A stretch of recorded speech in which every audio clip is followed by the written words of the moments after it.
Tulsa, Oklahoma, 2004. The sun beat down on the asphalt, a shimmering haze rising from the blacktop after another sweltering summer day. School was letting out, the familiar cacophony of children's laughter and shouts echoing through the air. Backpacks bounced, sneakers squeaked, and the sweet scent of freshly cut grass mingled with the exhaust fumes of idling school buses. It was, by all appearances, an ordinary afternoon. A picture postcard of suburban life. But beneath the surface of this idyllic scene, a darkness was stirring. A tragedy was about to unfold that would shatter the tranquility of this community and leave an unfillable void in the hearts of many. 3 siblings, never to be seen again. Their names were Latoya, aged 12, Thomas, aged 10, and the youngest, little Marcus, only 8 years old. Latoya, with her bright smile and protective older sister instincts, always looked out for her younger brothers. Thomas, the quiet one, loved to draw and dreamed of becoming an artist. Marcus, full of boundless energy, was a whirlwind of mischief and laughter, always eager for the next adventure. Every day, they walked home together from Hawthorne Elementary School, a familiar route that snaked through tree-lined streets and past friendly neighbors tending to their gardens. They knew every crack in the sidewalk, every dog that barked from behind the fences, every shortcut through the park. The walk was a ritual, a shared experience that bound them together. They would chatter about their day, share secrets, and make plans for the evening. The route home was always the same: 3 blocks east on Maple Street, a left onto Elm Avenue, then a quick jaunt across the park, ending at their cozy bungalow on Oak Street. A trip that should have taken no more than 15 minutes. A simple routine. On this particular afternoon, the air was thick with humidity, and the sky was a hazy shade of blue. The leaves on the trees hung heavy, and a gentle breeze rustled through the branches. It was the kind of day that made you want to linger outside, to soak up the last rays of sunshine before evening descended. Little did anyone know that as the sun dipped lower in the sky, a nightmare was about to begin. A nightmare that would plunge a family, a community, into a never-ending torment. Something felt off, though. A prickling on the back of the neck. A sense of unease that settled deep in the gut. A presentiment of dread, chilling the soul. The details of what happened next remained shrouded in mystery, lost to the shadows of time. But the consequences were devastating. Before we delve deeper into this chilling mystery, I want to invite you, if you are fascinated by true crime cases, unsolved disappearances, and the relentless pursuit of justice, to subscribe to our channel. We bring you in-depth investigations, explore the evidence, and examine the human stories behind the headlines.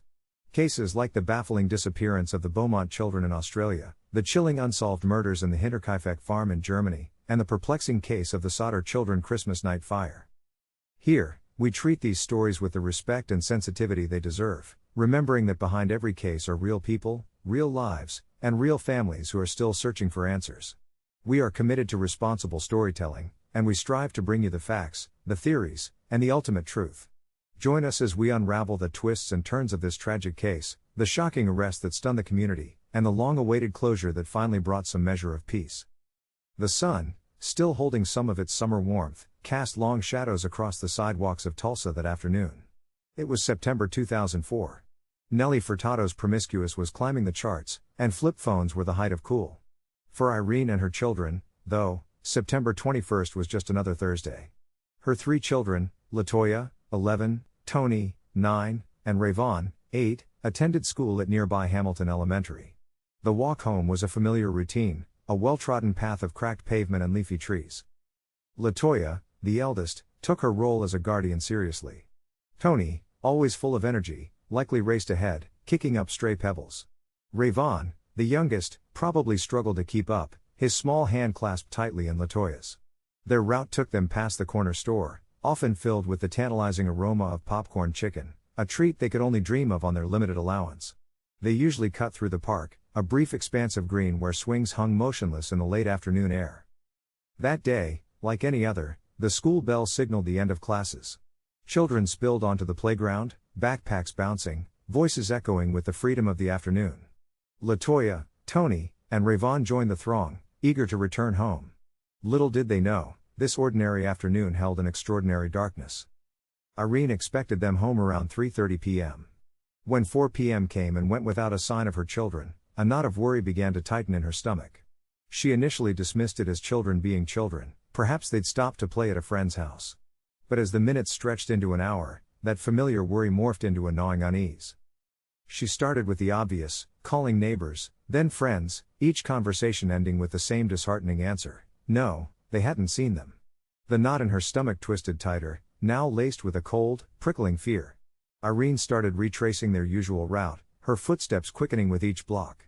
The park was empty, the swing still motionless. The corner store owner hadn't seen them pass.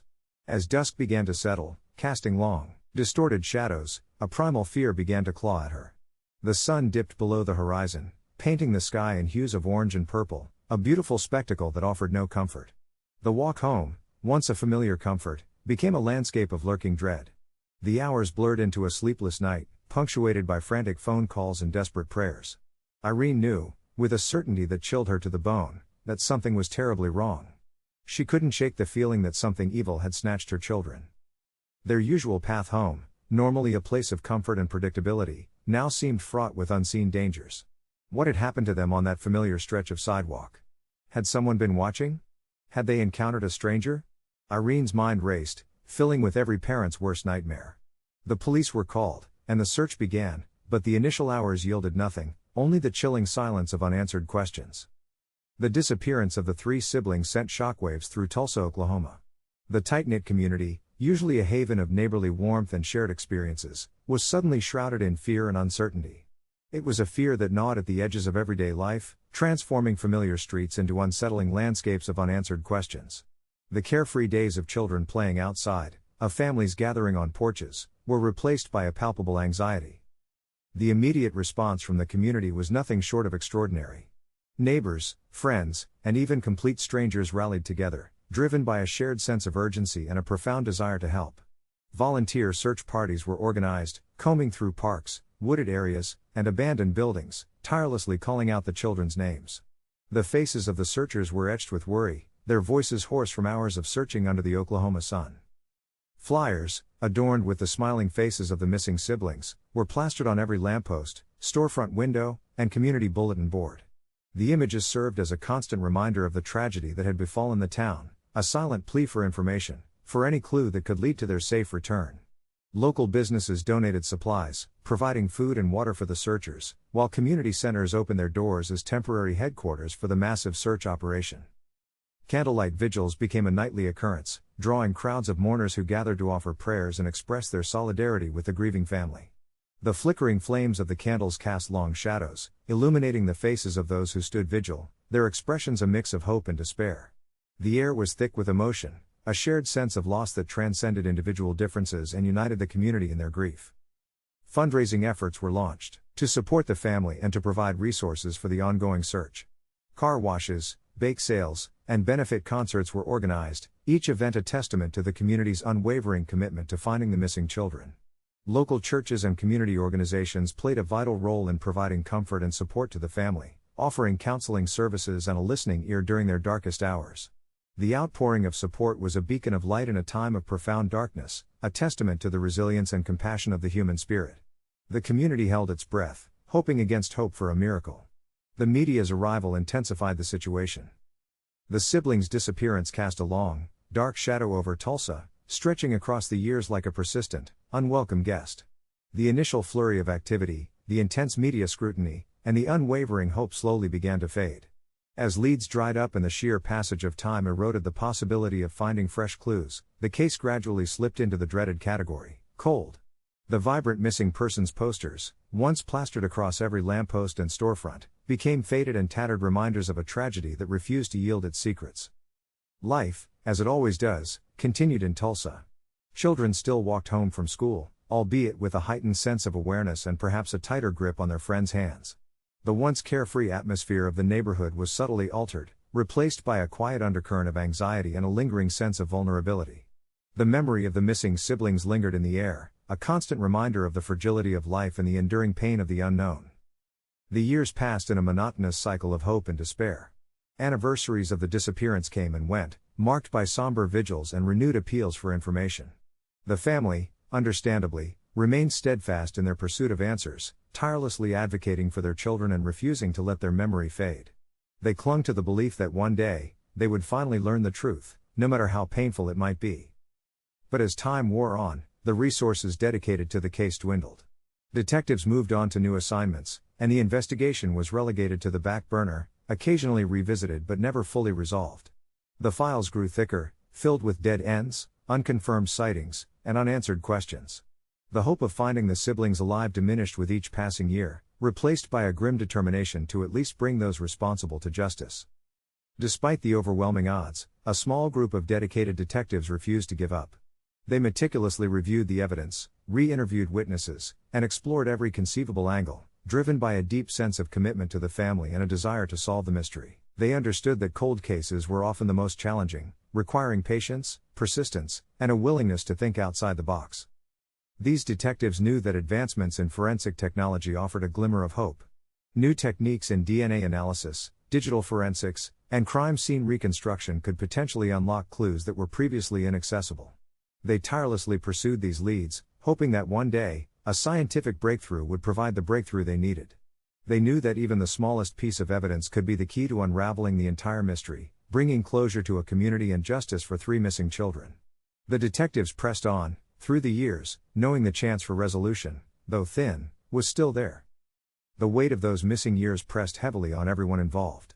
It was a silence punctuated only by the occasional, fruitless search, a whisper of a lead that dissolved like smoke, or the anniversary of their disappearance, a grim reminder broadcast across the airwaves. Every holiday, every birthday, was a fresh wound, a stark contrast between the joy of celebration and the crushing absence of 3 young lives. The family lived in a perpetual state of suspended animation, unable to fully grieve, unable to move on, trapped in a nightmare with no escape. They clung to the hope that someday, somehow, they would find out what happened, a hope that flickered like a fragile flame in the face of relentless despair. The community, too, felt the weight of the unsolved mystery. The disappearance cast a long shadow over Tulsa, a stain on the city's collective memory. It served as a constant reminder of the fragility of innocence and the darkness that can lurk beneath the surface of even the most ordinary lives. Even as years bled into a decade, the dedicated officers of the Tulsa Police Department never truly abandoned the case.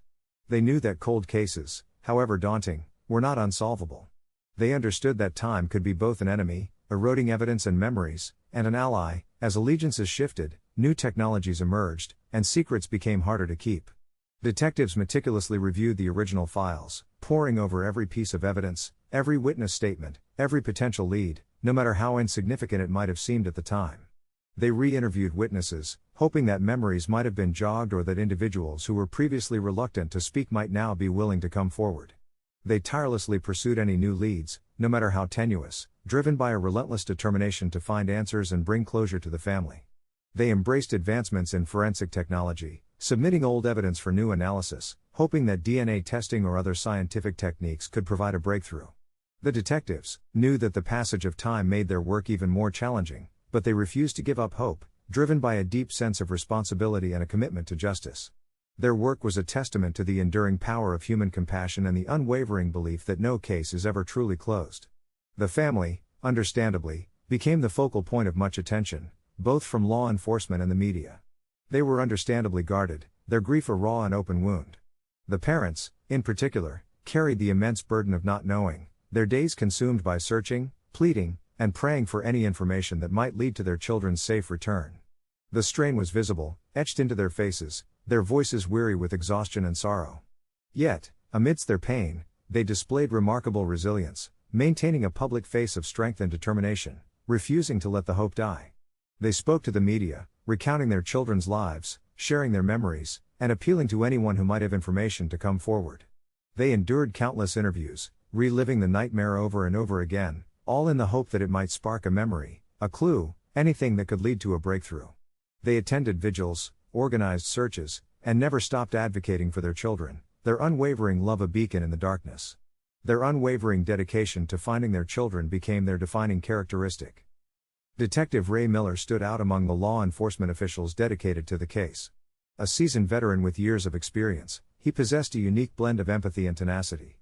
He understood the profound impact the disappearance had on the family and the community, and he was deeply committed to finding the truth, no matter how difficult or painful it might be.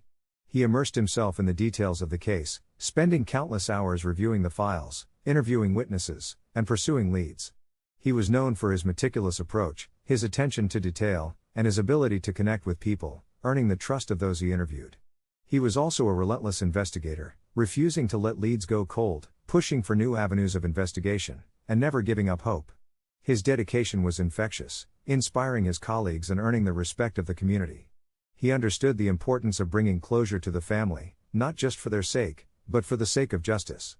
He was a beacon of hope in a sea of despair, a reminder that even in the darkest of times, there are those who are willing to fight for what is right. The investigation had stalled. Years bled into one another, each one carrying less and less hope than the last. The leads dried up, the phone stopped ringing, and the faces of the missing siblings, once plastered on every available surface, began to fade from public consciousness. The Tulsa Police Department, despite its best efforts, found itself with a cold case, a stark reminder of the limitations of even the most dedicated investigators. The files were archived, the evidence stored, waiting for a break that seemed increasingly unlikely to ever come. Detectives, both seasoned veterans and fresh recruits, would occasionally pull the case files, poring over the details, searching for something that might have been missed, a detail that could spark a new lead. But the years passed, and the case remained stubbornly unsolved, a heavy weight on the hearts of those who remembered. Then, almost out of the blue, a flicker of hope. A tip, seemingly insignificant at first, reached the desk of a detective who had only recently been assigned to the cold case unit. It was a whisper from the past, a recollection of a minor detail that had been overlooked in the initial investigation. A witness, now older and perhaps more willing to speak, remembered seeing a suspicious vehicle in the vicinity of the school on the afternoon of the disappearance. The description was vague, the memory imperfect, but it was enough to reignite the spark of investigation. This seemingly small piece of information led to the re-examination of old evidence, the re-interviewing of witnesses, and a renewed sense of purpose within the cold case unit. Advances in forensic technology, undreamt of in 2004, now offer the possibility of extracting new information from existing evidence. DNA analysis, trace evidence analysis, and digital forensics all presented opportunities to uncover clues that had been invisible years before. The detectives meticulously reviewed every aspect of the case, applying these new tools and techniques with painstaking care. The renewed investigation breathed life back into the dormant case. The community, once resigned to the possibility that the truth would never be known, felt a surge of renewed hope. The family, who had never given up on finding their children, clung to this new development with unwavering faith. The media, sensing a potential breakthrough, once again turned its attention to the case, bringing it back into the public spotlight. The old wounds were reopened, but this time, there was a sense that closure might finally be within reach. The detectives, driven by a renewed sense of purpose and armed with cutting-edge technology, followed every lead, no matter how small, determined to uncover the truth and bring justice to the missing siblings. The investigation gained momentum, and the possibility of a resolution, after so many years of silence, grew stronger with each passing day. As the investigation intensified, a figure began to emerge from the shadows, a person of interest who would soon become the focal point of law enforcement's efforts. This individual, whose name had not yet been publicly released, carried with them a history, a tapestry of events and circumstances that painted a complex and unsettling portrait. Their background was far from pristine, marked by brushes with the law and a reputation that preceded them like a dark cloud. Whispers circulated among neighbors and acquaintances, tales of a troubled past and a propensity for questionable behavior. Detectives meticulously pieced together fragments of this individual's life, scrutinizing their connections to the missing siblings and searching for any threads that might unravel the mystery. They examined their movements in the days and weeks leading up to the disappearance, poring over timelines and alibis with a fine-tooth comb. While outwardly they appeared to be an ordinary member of the community, a closer look revealed inconsistencies and anomalies that set alarm bells ringing. There were gaps in their accounts, discrepancies that raised more questions than answers. It was this accumulation of circumstantial evidence, this confluence of suspicion, that ultimately led investigators to bring the individual in for questioning. The interrogation room was a sterile, unforgiving space, the air thick with tension. As the detectives began their inquiry, the suspect maintained a facade of composure, their voice steady and their gaze unwavering. They spoke of their whereabouts on the day the children vanished, recounting a series of events that seemed plausible on the surface. However, beneath this veneer of calmness, subtle cracks began to appear. Their body language betrayed a hint of unease, a nervous twitch in their eye or a slight tremor in their hands. As the questioning intensified, their story began to unravel, inconsistencies emerging that contradicted their earlier statements. The detectives pressed on, their voices calm but persistent, chipping away at the suspect's carefully constructed narrative. They challenged their alibi, presenting evidence that cast doubt on their version of events.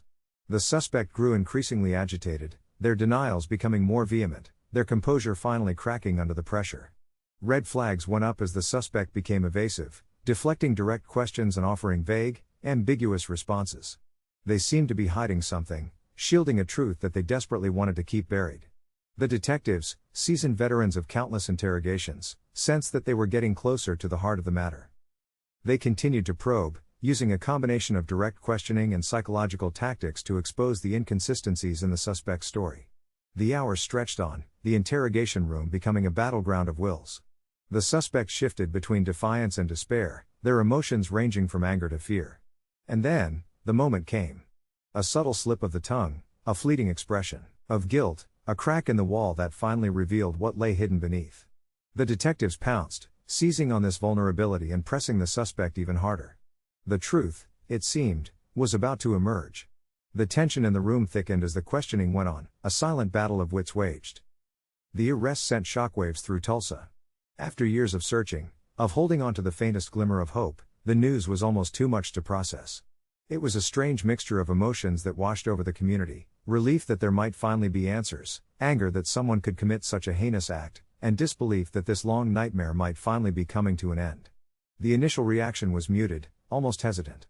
People had been burned before, with false leads and dead ends that had only served to deepen the wound. There was a cautious optimism, a collective holding of breath as the legal process began to unfold.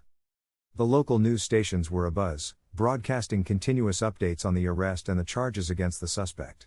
The newspapers ran front-page stories, detailing the years-long investigation and the new evidence that had led to the breakthrough. The national media picked up the story, reminding the country of the tragedy that had haunted Tulsa for so long. The focus shifted from the missing children to the man now accused of taking them. His name, his face, his past, everything was scrutinized and dissected. Law enforcement officials held a press conference, carefully outlining the evidence they had gathered and the reasons for the arrest.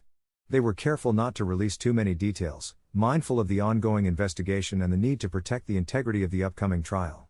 They spoke of their commitment to seeking justice for the siblings and their family, acknowledging the years of pain and uncertainty they had endured. The family, understandably, remained largely out of the public eye. Their grief was a private burden, and they asked for space and respect as they tried to come to terms with this new chapter in their ordeal. The community responded in different ways. Some gathered at the park where the siblings used to play, holding a candlelight vigil in their memory. Others organized prayer circles, seeking solace and strength in their faith. Many simply stayed home, glued to their television screens, trying to make sense of it all. There was a sense of collective mourning, a recognition of the innocence that had been lost and the profound impact the disappearance had had on the city. The arrest offered a sliver of closure, a sense that justice might finally be served, but it also reopened old wounds and stirred up painful memories. The community had to grapple with the fact that someone among them could have been responsible for such a terrible crime, and the realization that evil can sometimes hide in plain sight. The search for truth was at an end, but the journey towards healing was only just beginning. The long shadow cast by the siblings' disappearance would linger over Tulsa for years to come. The trial commenced, a somber event draped in the weight of years gone by. The courtroom, usually a place of legal formality, felt charged with the raw emotion of a community yearning for answers, for some semblance of peace after enduring a decade of agonizing uncertainty. The prosecution meticulously laid out their case, building a narrative brick by brick, each piece of evidence a testament to their unwavering dedication. Forensic scientists took the stand, their testimonies painting vivid pictures of the crime scene, piecing together fragments of the past with the precision of seasoned professionals. DNA evidence, once unavailable, now became a powerful tool, linking the suspect to the location where the siblings were last seen. The prosecution highlighted how advancements in forensic technology, developed over the long years the case sat dormant, had finally provided the key to unlock the truth. Eyewitness accounts, though fragmented by the passage of time, were carefully presented. Neighbors who remembered seeing a figure lurking near the school that day offered their recollections, however hazy, adding layers of suspicion to the suspect's involvement. Each memory, however imperfect, contributed to the accumulating narrative, painting a troubling image of the suspect's potential role in the children's disappearance. Law enforcement officials testified about their meticulous investigation, detailing the steps they took to gather evidence, track down leads, and eventually zero in on the suspect. They recounted the initial interviews, the inconsistencies in the suspect's statements, and the mounting evidence that pointed towards their guilt. Their testimony was a testament to their dedication, demonstrating their unwavering commitment to solving the case, no matter how long it took.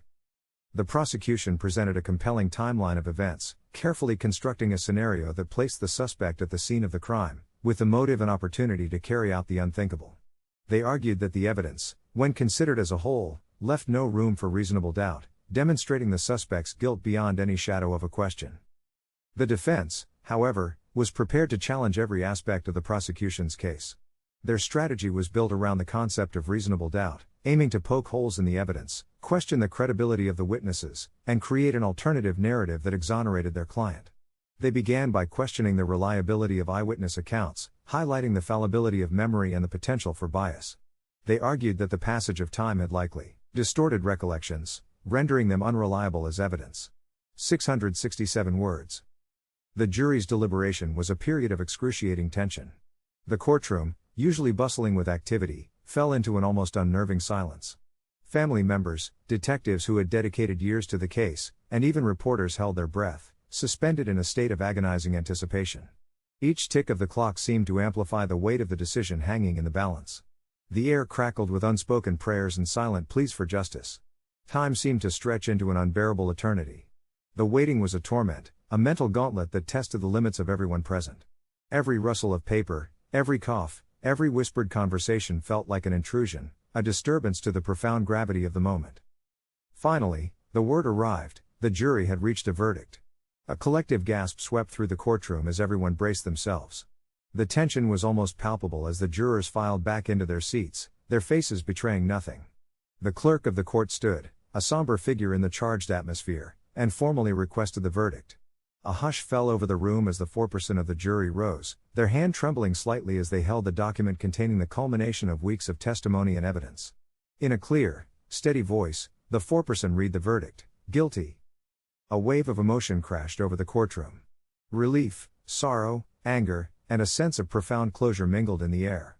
The family of the victims wept openly, their tears a mix of grief and gratitude. The detectives, their faces etched with years of dedication, exchanged knowing glances, a silent acknowledgement of their long-fought battle for justice.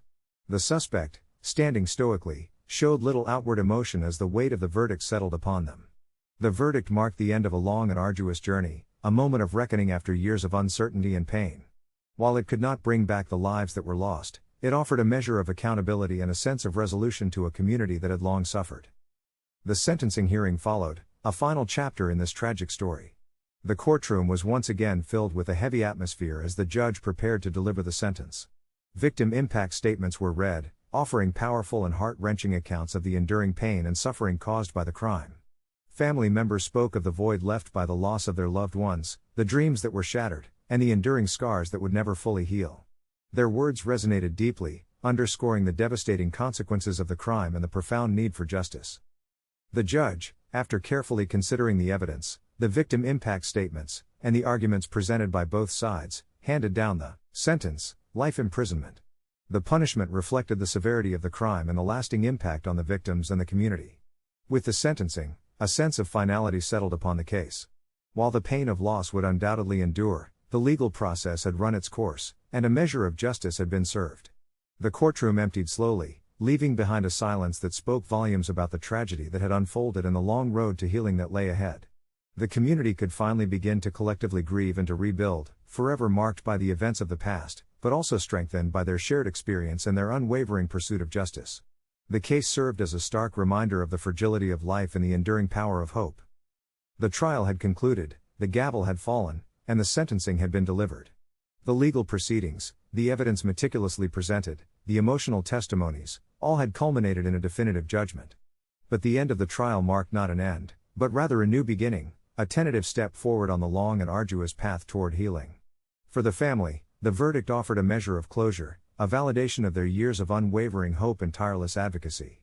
Yet, the pain of loss remained, an indelible scar etched upon their hearts. The community, too, began the slow and painstaking process of recovery.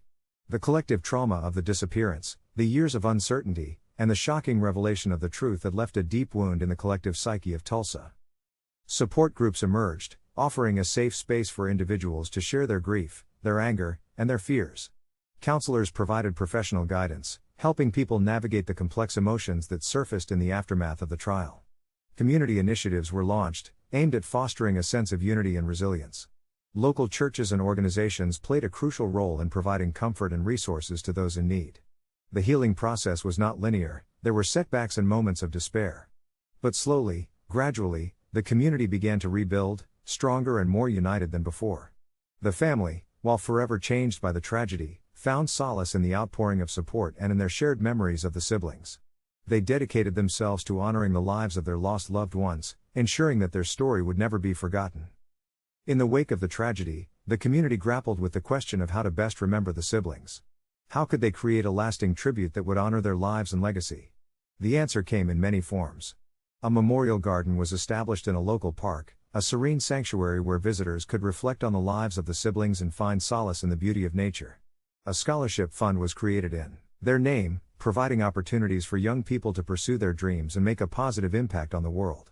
Community events were organized, celebrating the siblings' love of life, their kindness, and their spirit of adventure. Their names were spoken often, their stories shared, their memories cherished. The siblings became symbols of hope, resilience, and the enduring power of love. Their story served as a reminder of the importance of community, of compassion, and of never giving up on the search for justice. Even in the face of unimaginable loss, their legacy would live on, inspiring generations to come. The world would not forget them. The ripples of this case extended far beyond the immediate family and the Tulsa community, they touched the very heart of law enforcement itself. It served as a stark reminder of the complexities and challenges inherent in cold case investigations, forcing a critical re-evaluation of existing procedures and methodologies. The sheer length of time that had passed, the shifting landscape of forensic science, and the evolving nature of criminal behavior all demanded a more nuanced and adaptive approach. One of the most significant impacts was a renewed emphasis on interagency collaboration. The investigation highlighted the critical need for seamless communication and information sharing between different law enforcement agencies, both local and federal. Barriers to collaboration were identified and addressed, leading to the development of standardized protocols and improved communication channels. This ensured that vital information, regardless of its source, could be readily accessed and utilized by investigators working on cold cases. Furthermore, the case spurred advancements in training programs for cold case detectives. Recognizing the unique skills and expertise required to effectively investigate decades-old crimes, law enforcement agencies began to incorporate specialized training modules into their curriculum. These modules focused on topics such as forensic genealogy, advanced interview techniques, and the psychological profiling of offenders. The aim was to equip detectives with the tools and knowledge necessary to navigate the complex challenges of cold case investigations and to maximize their chances of success. The Tulsa case also underscored the importance of leveraging technological advancements in the fight against crime. The successful resolution of the case was, in part, attributed to the application of cutting-edge forensic techniques, such as DNA analysis and digital forensics. This prompted law enforcement agencies to invest in upgrading their technological infrastructure and to prioritize the integration of new technologies into their investigative processes. The ability to extract and analyze DNA from degraded samples, to recover deleted data from electronic devices, and to utilize advanced facial recognition software proved to be invaluable in uncovering new leads and building a stronger case against the suspect. It also led to better resource allocation for cold case units, with a focus on specialized equipment. Perhaps one of the most profound impacts was a shift in the mindset of law enforcement professionals. The successful resolution of the case served as a powerful testament to the fact that even the most seemingly hopeless cases can be solved with persistence, dedication, and an unwavering commitment to justice. It instilled a renewed sense of optimism and motivation among cold case detectives, inspiring them to continue pursuing leads and to never give up hope of bringing closure to victims and their families. The case became a celebrated success story, a beacon of hope for other cold cases that sat on shelves, gathering dust, a reminder that justice, no matter how delayed, can still be served. Word count, 667. The solving of a cold case often feels like a miracle, a testament to the unwavering dedication of those who refuse to let the truth be buried. This Tulsa case, spanning years of anguish and uncertainty, serves as a potent reminder of the power of persistence. It's not merely about the skills of detectives, although their expertise is undeniably crucial. It is about the unyielding belief that justice, however delayed, is still attainable. It is about the collective will to remember and to seek answers, even when the trail seems impossibly faint. The reopening of the case hinged not only on new forensic techniques but also on the enduring dedication of detectives who periodically revisited the evidence, seeking new angles, new connections, anything that might spark a fresh lead. Their persistence, despite years of frustration, laid the groundwork for the eventual breakthrough. The community's role in maintaining pressure on law enforcement cannot be overstated.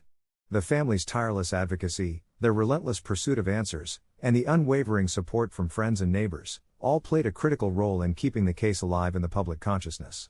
This constant pressure, this refusal to let the siblings be forgotten, subtly influenced the ongoing investigation, motivating detectives to continue their efforts even when other cases clamored for attention. Social media, while non-existent during the initial disappearance, later became a valuable tool for circulating information and generating renewed interest in the case. And then there is hope. Hope is the fragile thread that connects the present to the possibility of a brighter future. Even in the darkest hours, the hope that the siblings might one day be found, that the truth would one day be revealed, fueled the investigation. This hope wasn't simply a passive wish, it was an active force, driving the family, the community, and the detectives to continue their search. It was a testament to the enduring power of the human spirit, its capacity to persevere even in the face of unimaginable loss. It reminds us that even when the odds seem insurmountable, the belief in a better outcome can be a powerful catalyst for change, for action, and ultimately, for justice. The Tulsa case, ultimately, is a symbol of what can be achieved when persistence and hope intertwine, forming a powerful force that can penetrate even the most deeply entrenched mysteries. The lessons gleaned from the Tulsa case were numerous, etched in the minds of investigators and the heart of the community. It underscored the critical role of community involvement, the active participation of citizens, the sharing of memories, and the willingness to come forward with information, however insignificant it might seem, could prove invaluable. The siblings' disappearance highlighted the desperate need for effective communication between law enforcement, the media, and the public. Misinformation and rumors could quickly spread, hindering the investigation and causing further distress to the family. A clear, consistent flow of accurate information was paramount in maintaining public trust and ensuring that valuable leads were not overlooked. The case also served as a stark reminder of the enduring impact of crime on victims and their families. The pain of loss, the uncertainty of the unknown, and the struggle to rebuild lives shattered by violence could linger for generations. Addressing the needs of victims and providing support services were essential components of the justice system, ensuring that those affected by crime received the care and resources they required to heal and recover. Furthermore, the resolution of this cold case illuminated the transformative power of forensic science. Advances in DNA technology, crime scene reconstruction, and investigative techniques had revolutionized the way cold cases were approached, allowing investigators to re-examine old evidence with fresh eyes and uncover clues that were previously undetectable. Investing in forensic science and providing law enforcement with the necessary tools and training were critical to solving cold cases and bringing justice to victims and their families.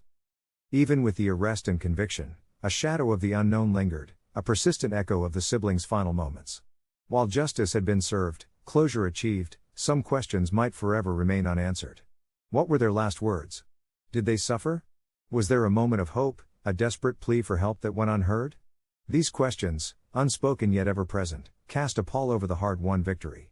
The details of those last hours, the specific circumstances surrounding their abduction and subsequent deaths, remained shrouded in a darkness that might never fully dissipate. The enduring mystery surrounding the disappearance served as a poignant reminder of the fragility of life and the devastating consequences of violence. It highlighted the importance of vigilance, of safeguarding our children, and of creating communities where every child felt safe and protected. The case, though resolved, left an indelible mark on Tulsa, a permanent reminder of the loss and a testament to the enduring power of hope and resilience. It served as a somber reflection on the darkest corners of human nature, and a call to vigilance and remembrance. The siblings may be gone, but their story, and the questions that still linger, serve as a reminder to never forget. The city held its breath, even after justice had ostensibly prevailed. A chapter had closed, but the book, it seemed, would forever remain open to interpretation. The Tulsa case, even with its resolution, leaves a lingering shadow. The arrest and conviction brought a measure of closure, a sense of justice served after years of agonizing uncertainty. But the void left by the siblings' absence can never truly be filled.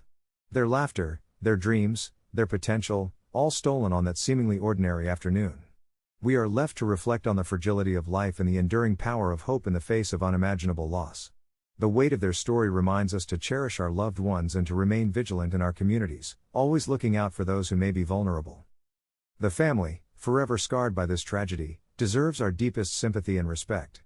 Their unwavering determination to find their children, their refusal to give up hope, even in the darkest of times, is a testament to the enduring power of a parent's love. While the legal proceedings have concluded, their journey of healing and remembrance continues.